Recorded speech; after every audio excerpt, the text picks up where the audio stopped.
Let's get one thing clear. I am not an Odd1Sout hater. I do not hate the Odd1Sout. In fact, there was even a long time I called myself an Odd1Sout fan. But now, if someone tells me that they're an Odd1Sout fan, I try to figure out why I started talking to a child. So of course, being an ex-Odd1 myself, you can only imagine my hype when it was announced that the Odd1Sout would be getting his own Netflix show. At the time, and still is, it's a giant W for the animation community. It really showed that hard work and not negligible amounts of selling out can really bring success, even in the real world outside of YouTube. Then the trailer dropped. Yeah! What's full of wheat germ and loaded with yeast? Thunder bread!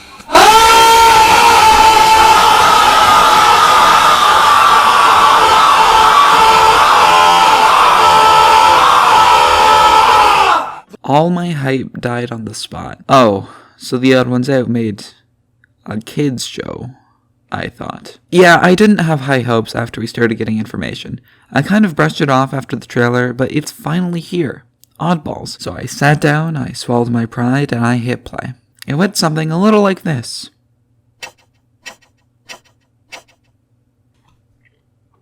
This sucks.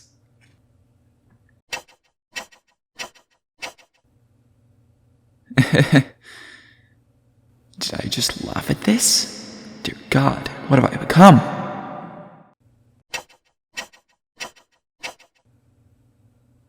Okay, it's not that bad.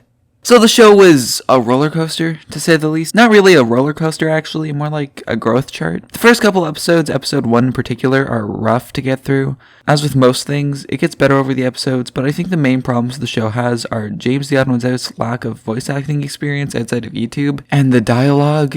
Oh, the dialogue. The way everyone delivers their lines sounds weird. I don't really know what to compare it to. It doesn't feel like people having a conversation. It kind of feels like people in the recording booth reading off a script and then syncing it to the characters' mouth movements.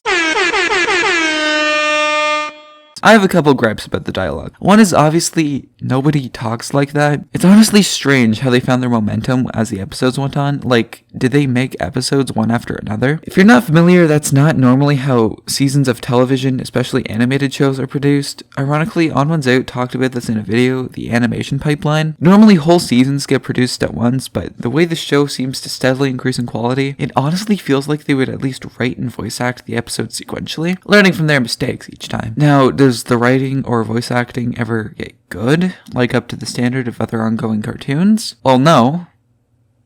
It gets better, though. And the other thing that bothers me about the dialogue is something I call baby speak. I could probably make a 5-minute compilation of just the word hungry from this show. It's cringe. The dialogue is cringe. I'm sorry, but just because you can write YouTube videos, that doesn't mean it'll translate well to a TV show. There's a lot of really dumb stuff in the dialogue and the show's audio side in general. A lot of dated memes are used as sound effects, which might take you off guard the first time, but it gets old after, like, the first time.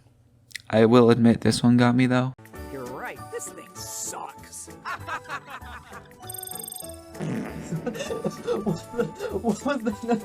Now comes the other elephant in the room, is the animation.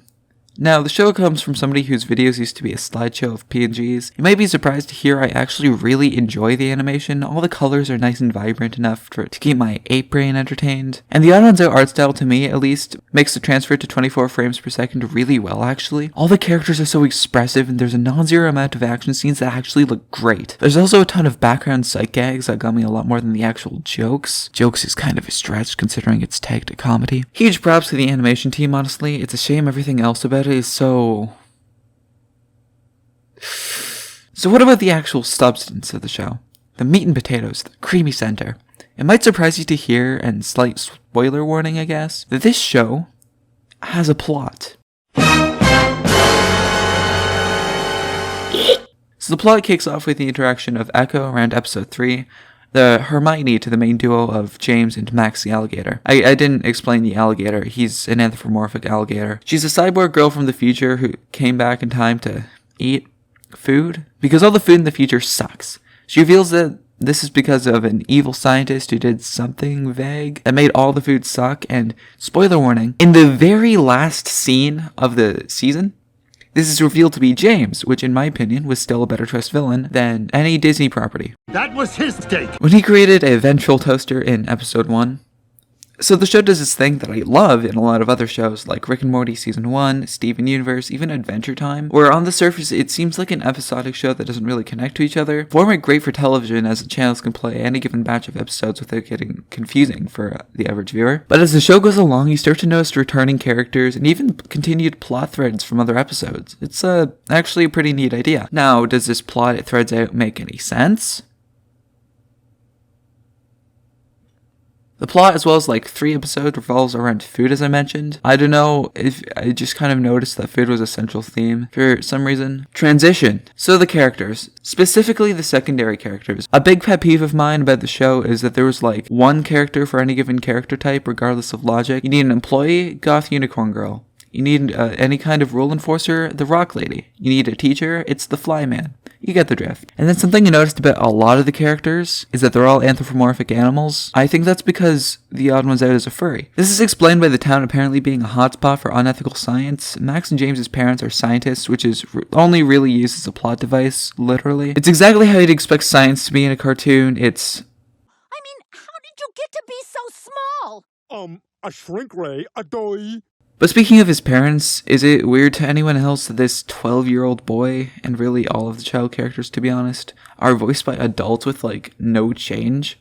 It's regularly jarring when James is shown to be like 3 feet tall, or he brings up the fact that he's 12, and that got weird to me with all the James doesn't wear any clothes jokes, which worked when he was portrayed as an adult in the videos, but I feel like they could have left out. Like, I get it would be weird to change his core design from the videos, but I don't know, give him his signature red shorts or something, please! And speaking of voice actors, the psychotic salesman in episode 11 is voiced by none other than Ryan George of Screen Rant fame. That guy's everywhere. And Kimberly Brooks, who's Allura in Voltron, does the voice for Echo, and I would like to say she's like the only voice that sounded right consistently from the start. So overall, is the show good though? No? Did you read the title? Are you stupid? I really think the show suffers from being a kids show. I think it could have been way better if it was aimed for a 14+ age rating. There's a lot of times when a character almost swears or they slip in a dirty joke, and that's when I would laugh. But maybe I'm just ruined comedically from watching nothing but American Dad recently. I don't know. I guess I just didn't expect it.